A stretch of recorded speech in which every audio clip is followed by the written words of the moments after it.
I want you to do what you want to do. I want you to find purpose in life. I think that's what we all want to get to through work. Yeah. There's also, again, the reality of math. So, I mean, let's have the conversation about work at some point after we get through the numbers. Okay. And again, I want you to do it. I want you to do what you want to do. But let's just see. Okay.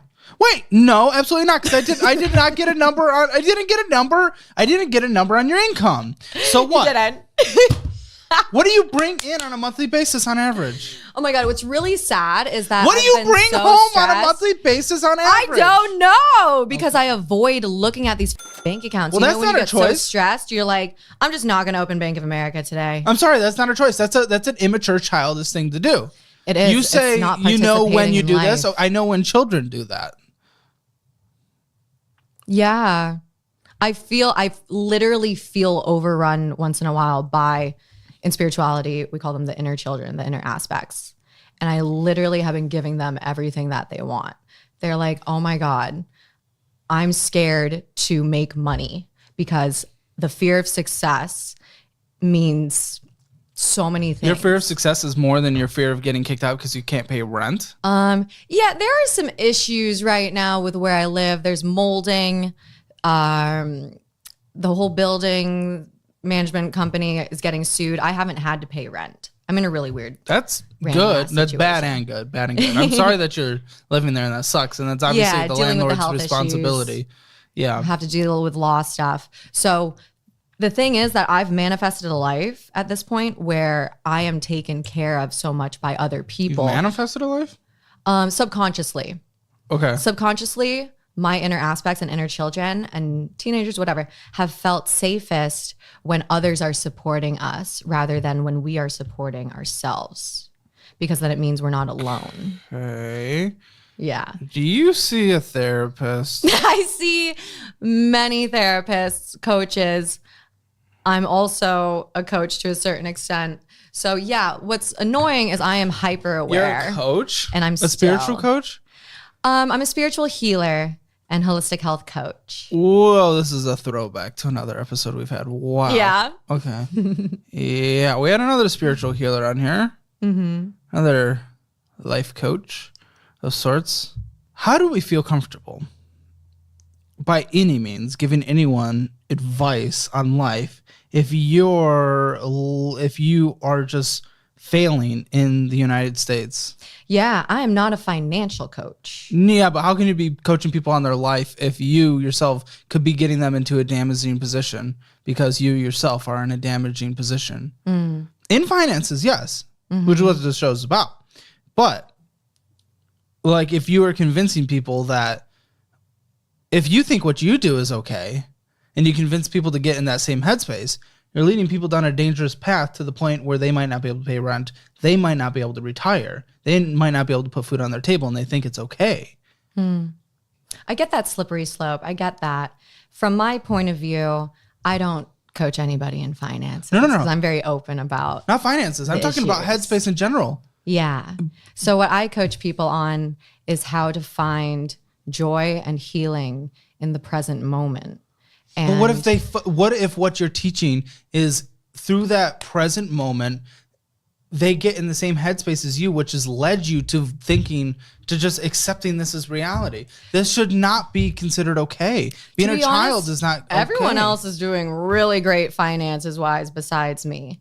But yeah, what I do in my time away from participating in capitalism has been some intense inner work. You're in the and United I just States. Teach that. This is, again, this isn't politics. I don't say whether I agree or disagree with our current system. It's irresponsible for me on this side of the table to like just be like, oh, I wish this, I wish that, I wish this. Yeah. It's like, I'm sorry, you do. I want you to survive, so let me help you navigate this system. And saying, oh, today I'm participating in capitalism.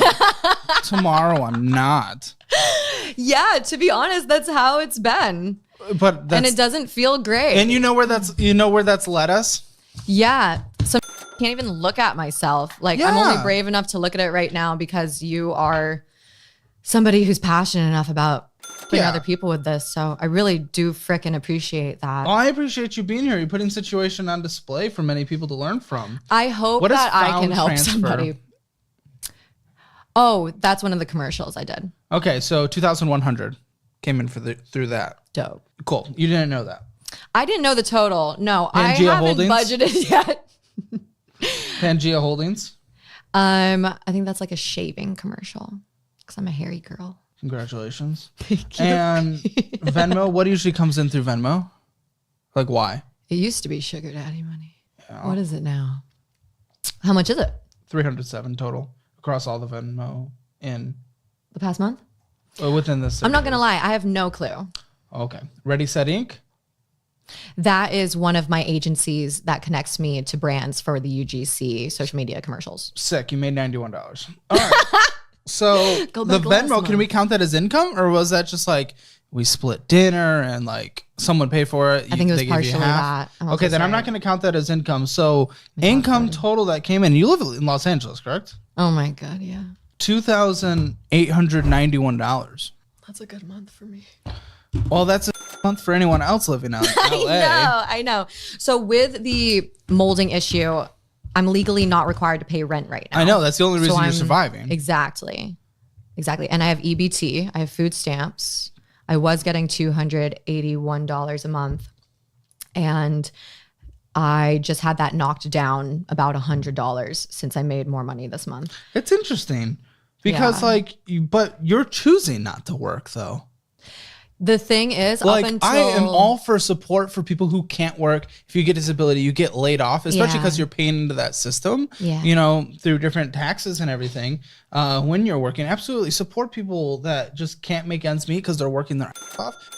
But you're choosing not to work. You're kind of acting like an entitled person who's like, this is what I want to do.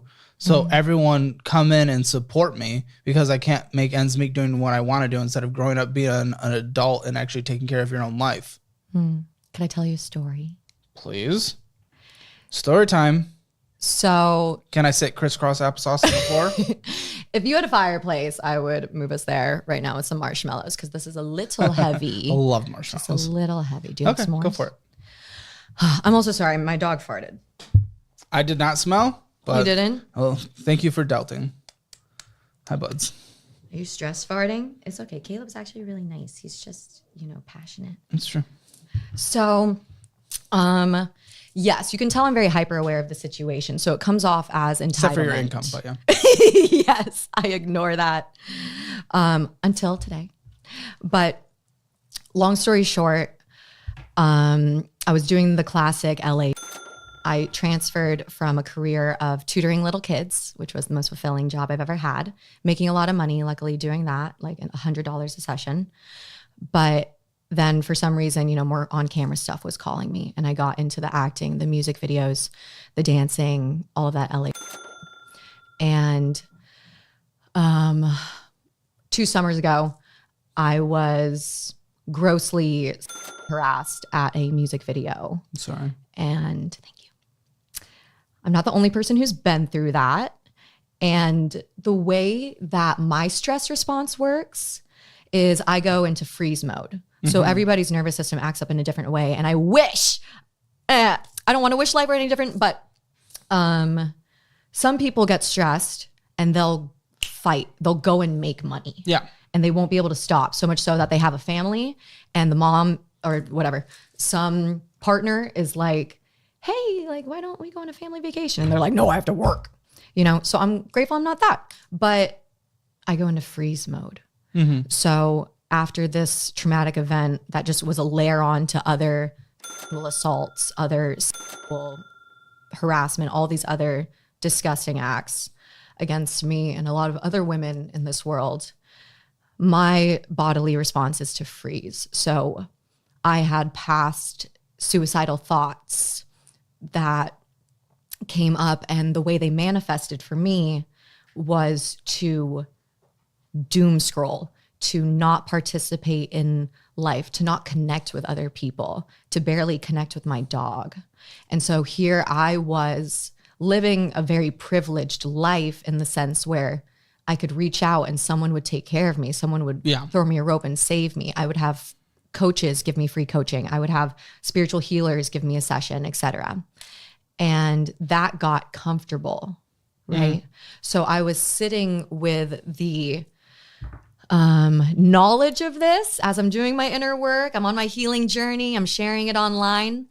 And the most frustrating part was that I can see my life situation, but there was something within me that wasn't willing to change it, because going back to the fear of success, here I was so knowledgeable, and I even cried about this yesterday, but the change that we're all inherently scared of is what has been holding me back from making the changes to these fucking numbers. What do you think the consequence of your success is going to be? What's your fear? What's your phobia behind it? Okay, first of all, the harassment and especially assault and just anything like that, that's terrible. I am so sorry that happens, and happens in the world, but I'm so sorry that happened. And it's totally reasonable to have a response like that and not want to like go back to that job and stuff. Where I'm a little scared is like our fear of success. I don't want the fear of success within itself to be an excuse and reason to not get our together and live an adult life. Now, fear of going through a situation like you've been in before in terms of harassment and stuff like that, that is a totally justified one. Is that your fear? Success leads to that?